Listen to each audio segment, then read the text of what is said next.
Let's go to codes. Great. And in your view, what types of parental engagement are most effective? As we've alluded to, there's a lot of different ways it could be defined. So this question, I can go to create new annotation and call the second question green. It's just a color code. I'm assigning it green, okay? So all the codes I'm going to get here, they're going to be green. I want you to look at this.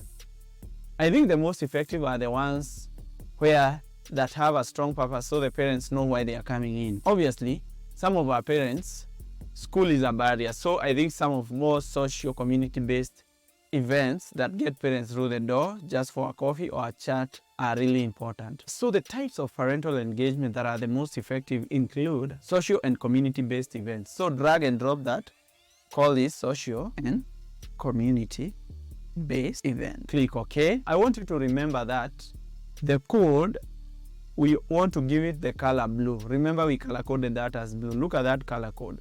I want to get another code still in the same transcript for the same question. Okay, let's continue.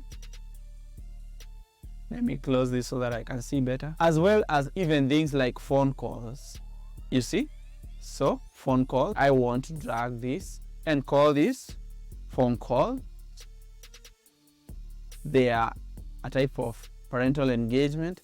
I want to go to phone calls, and again I want to close this because I want you to see the color and color code that as blue.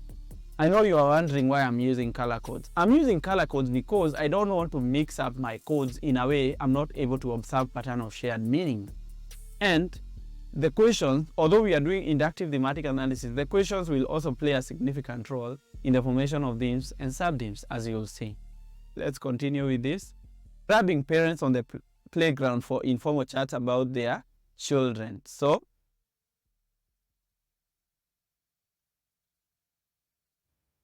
having informal, in-person chats with parents about their children.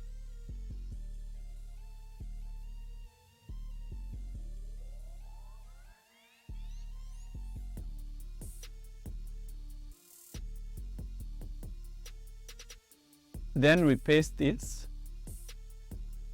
So that's it. And then this one still, remember, it's blue. Now, let's revisit coding. The first rule of coding is that we only code information that's important to our research questions or research objectives. Any other